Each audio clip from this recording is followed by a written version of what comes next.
하나님의 말씀은 맛있습니다. 하나님 말씀은 즐겁습니다. 하나님의 말씀은 생명과 행복을 줍니다. 500독 성경 통독 훈련 원장입니다. 여수 살리는 교회 임기환 목사가 하나님 말씀을 봉독하고 전하는 하늘의 문이 활짝 열리는 시간입니다. 함께 하시면 기적이 일어납니다. 알람을 설정하시면 좋겠습니다. 오늘은 사무엘상 8장을 봉독하고 말씀을 전하겠습니다. 사무엘상 8장.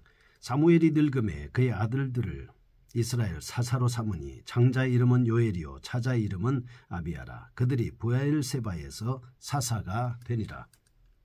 그의 아들들이 자기 아버지의 행위를 따르지 아니하고 이익을 따라 뇌물을 받고 판결을 굽게 하니라. 이스라엘 모든 장로가 모여 라마에 있는 사무엘에게 나아가서 그에게 이르되 보소서, 당신은 늙고 당신의 아들들은 당신 행위를 따르지 아니하니 모든 나라와 같이 우리에게 왕을 세워 우리를 다스리게 하소서 한지라.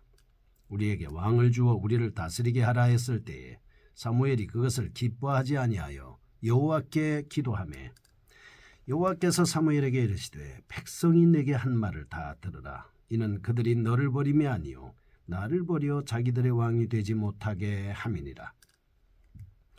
내가 그들을 애굽에서 인도하여 낸 날부터 오늘까지 그들이 모든 행사로 나를 버리고 다른 신들을 섬김같이 내게도 그리하는도다.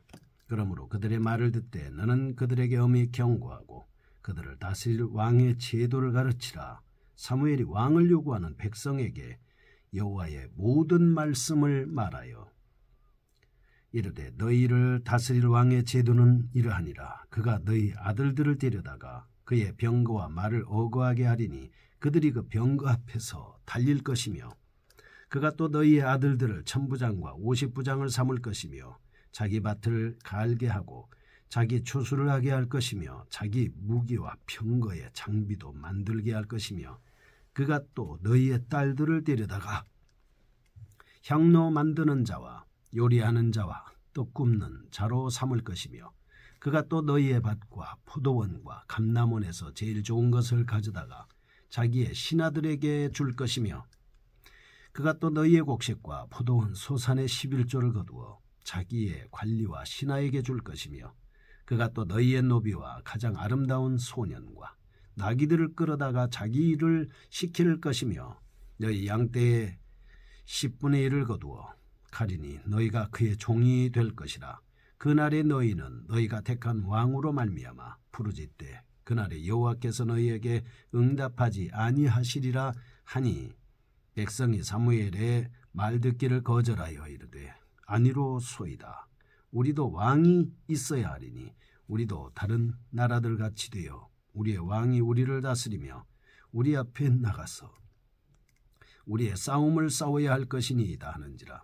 사무엘이 백성의 말을 다 듣고 여호와께 아뢰매 여호와께서 사무엘에게 이르시되 그들의 말을 들어 왕을 세우라 하시니 사무엘이 이스라엘 사람들에게 이르되 너희는 각기 성읍으로 돌아가라 하니라. 아멘.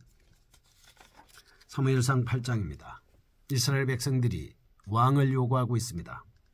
7장에서 사무엘의 위대한 지도력에 의해서 하나님과의 관계를 개선했습니다. 그리고 영적인 대부흥을 이뤄냈습니다. 블레셋 군사들도 격퇴할 수 있었습니다. 정치적으로 경제적으로 안정되었습니다. 전 국가적으로 평화의 시대가 도래했습니다. 강력한 중앙 집권적인 왕의 출현도 불가피함을 알 수가 있습니다. 이런 사실에 비추어 8장입니다. 이스라엘의 장로들이 왕을 요구하고 있습니다. 1절에서 5절입니다. 이스라엘 장로들이 왕을 요구한 외적인 이유가 뭐냐라고 하는 데 대해서 말씀을 하고 있습니다. 사무엘의 아들 사사 요엘과 아비야가 자기 마음대로 하나님의 말씀대로 하지 않고 그 다음에 사무엘이 이제 늙었죠. 그러니까 이 사람들은 왕을 강력하게 요구하는 것입니다. 6절에서 18절 이스라엘 장로들의 왕에 대한 요구에 대해서 사무엘은 굉장히 섭섭해하고 있습니다. 그러한 왕을 요구한 백성들에게 그 요구대로 왕이 세워질 경우에 그들에게 되돌려질 고통이 매우 클 것이다 라고 하면서 하나님께서 경고하십니다. 19절에서 20절입니다. 22절까지 이스라엘 백성들이 왕을 요구한 대로 왕이 세워졌습니다. 그 사실을 다루고 있습니다. 그 당시에 많은 적대 국가들로 둘러싸인 이스라엘입니다. 침략을 당합니다. 지배를 당하게 된 주요 원인 중에 하나가 자신들의 미흡한 국가 조직 때문이었다, 이렇게 생각을 하고 있습니다. 자신들이 보면 작은 국가들도 왕이 있어서 일사불란하게 움직이는데, 그래서 국민을 다스리고 군대도 잘 훈련돼서 강력한 힘을 소유하고 있다라고 이렇게 이해를 했습니다. 이에 따라서 그들 자신들에게 열방과 같은 왕이 있어야 외세의 지배에서 벗어날 수 있다고 이렇게 생각을 한 것이죠. 이것은 분명히 잘못된 생각입니다. 당시에 이스라엘이 외세 압제에 놓이게 된 원인은 일사불란한 국가 조직의 결여 때문이 아니었습니다. 왜냐하면 자신들의 해묵은 영적인 타락 때문 아니었습니까? 물론 하나님께서는 이미 이스라엘 왕을 세우기로 작정하고 계신 건 맞습니다. 2장 10절, 창세기 49장 10절, 민수기 24장 17절, 신명기 17장 14절에 이미 예언을 하고 있기 때문에 그렇습니다. 그러나 하나님께서 염두에 두고 계셨던 왕은 절대로 이스라엘이 요구하는, 백성들이 원하는 왕과 같은 형태는 아니었습니다. 하나님께서 영원한 하나님의 나라를 다스릴 왕 중의 왕을 예표하면서 세상에서 하나님의 뜻을 실현할 왕을 마음에 품고 계셨죠. 그 사람이 바로 다윗 왕입니다.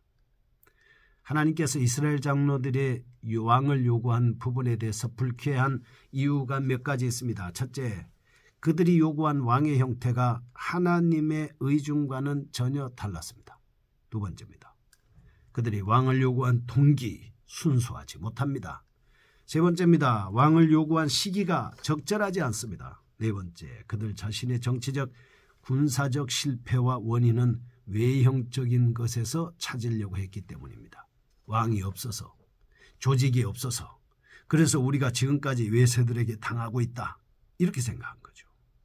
8장의 이런 말씀을 통해서 우리는 세 가지를 깨달을 수 있습니다. 첫째, 성도들은 세상 나라보다 하나님 나라에 더 우선권을 둬야 합니다. 너희는 먼저 그의 나라와 그의 의를 구하라, 이렇게 말씀을 하셨지 않습니까? 그리하면 이 모든 것을 더하시리라 분명히 말씀해 주셨습니다. 두 번째, 하나님의 나라와 세상의 나라, 극심한 긴장관계에 있습니다. 세 번째입니다.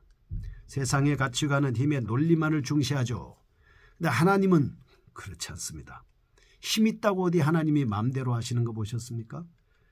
그러면 자세하게 1절에서 5절 왕을 요구하는 백성들의 모습을 보겠습니다. 무엇 때문에 왕을 요구하게 됐는지 배경 한번 보시죠. 1절입니다. 사무엘의 나이가 많다. 2절, 2~3절입니다. 사사로 세움을 받은 사무엘의 아들들이 실정을 저질렀다. 마음에 안 드는 행동을 하거든요. 세 번째입니다. 4절에서 5절. 그러니까 이스라엘 장로들이 왕을 요구하고 있습니다.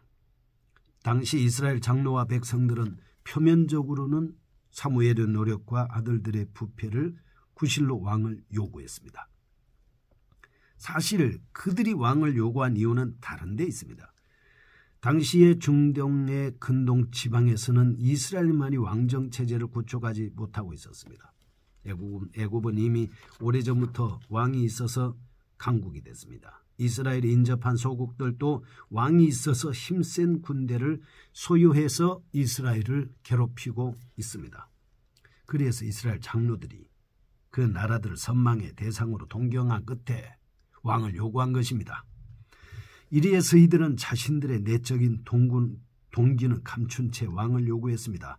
하지만 이는 저들의 미련하고도 경솔한 사실을 단적으로 드러내준 사건이 아닐 수 없습니다. 왜냐하면 지금까지 이스라엘이 열방에 시달렸던 이유는 왕이 없어서가 아닙니다.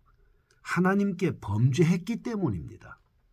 그러나 그들이 회개할 때는 사사를 세워서 능히 물리치게 하시고 승리할 수가 있었지 않습니까? 힘이 있어서 승리한 것이 아니고, 능력이 있어서 승리한 것이 아니고, 무기가 좋아서 승리한 것이 아니고, 하나님이 함께 하셔서 승리하셨습니다. 따라서 백성들의 왕 요구는 결코 유일한 통치자이신 하나님의 지위를 거부하는 것입니다. 선민으로서의 고유한 특권과 사명을 포기하는 것입니다. 하나님으로부터 독립해 보겠다라고 하는 것입니다. 이스라엘 백성들이 잘못한 것은 하나님의 백성의 삶을 떠나서 이방인들과 동일한 삶을 살기를 원하는 그것이 큰 실수인 것입니다. 두 번째, 6절에서 18절입니다. 이스라엘 장로들이 불순한 동기에 따라서 왕을 요구했던 사실에 이어 사무엘과 하나님께서 그들의 요구를 불쾌하게 여긴 데 대해서 말씀하고 있습니다. 6절에서 8절입니다. 이스라엘 왕을 요구한 것은 하나님과 사무엘에 대한 반역입니다. 두 번째, 9절에서 18절은 이스라엘 자신들이 요구한 형태의 왕이 세워질 경우에 그 왕으로 인해서 심각한 고통을 당하게 될 것을 말씀을 하고 있습니다. 그런데 이스라엘이 왕을 요구한 사무엘에게 반역한 까닭은 왕 요구 자체는 현직 사사의 퇴임을 전제로 하고 있기 때문입니다. 말하자면 그들의 왕 요구는 하나님께 대한 반역이기 때문에 하나님께서는 계속적으로 이스라엘의 왕으로서 통치하기를 원하셨기 때문인데, 백성들의 요구는 이스라엘을 위해 수고를 아끼지 않으며 일평생 선지자, 제사장, 사사로서 봉사해온 사무엘 희생을 저버리는 행위였습니다. 한마디로 말하면 배반하는 거죠. 또한 이는 이스라엘을 친히 하나님의 백성으로 삼으사 약속의 땅 가나안을 기업으로 주시며 대적들의 온갖 위험으로부터 보호해 주신 하나님의 은혜를 기억하는 행위가 아니었습니다. 그럼에도 불구하고 이스라엘이 열방과 같은 왕을 계속 요구했습니다. 하나님께서는 이스라엘 백성들의 잘못된 생각을 돌리기 위해서 그들이 요구한 왕이 세워질 경우에 여러 가지 권리를 제약할 것이라는 사실로 경고하고 있습니다. 하지만 백성들의 요구는 그치지 않았습니다. 고집을 부린 것이죠. 여기서 우리는 멸망으로 다림질치는 인간들의 어리석음을 확인할 수가 있습니다. 쓸데없는 고집, 말씀 없는 생각, 정말 위험하지 않습니까? 세 번째입니다. 19절에서 22절에 하나님께서 허용합니다. 하나님께서 왕을 요구하는 백성들에게 왕으로 인해서 당할 극심한 불이익을 경고했었죠. 그러나 그들의 여러와 같은 요청으로 인해서 결국 그들의 요구들을 받아들여주고 있습니다. 이러한 본문은 먼저 백성들이 왕을 필요로 했던 진정한 이유와 그들의 요구에 대한 하나님의 마지못한 수락 21절과 22절. 그래서 이스라엘 장로들이 왕을 요구한 까닭이 그들이 이방인의 왕에게 매혹된 바 그들의 강력한 조직력 때문이었음을 보여주고 있습니다. 이처럼 이스라엘 백성들은 이방 왕국의 왕과 같은 왕이 전쟁에서 승리를 가져다 줄 것으로 믿었습니다. 그러나 이스라엘은 열방과 같은 나라가 아니었습니다. 이스라엘은 하나님께서 친히 다스리기 원하셔서 하나님에 의해서 세워진 나라였습니다.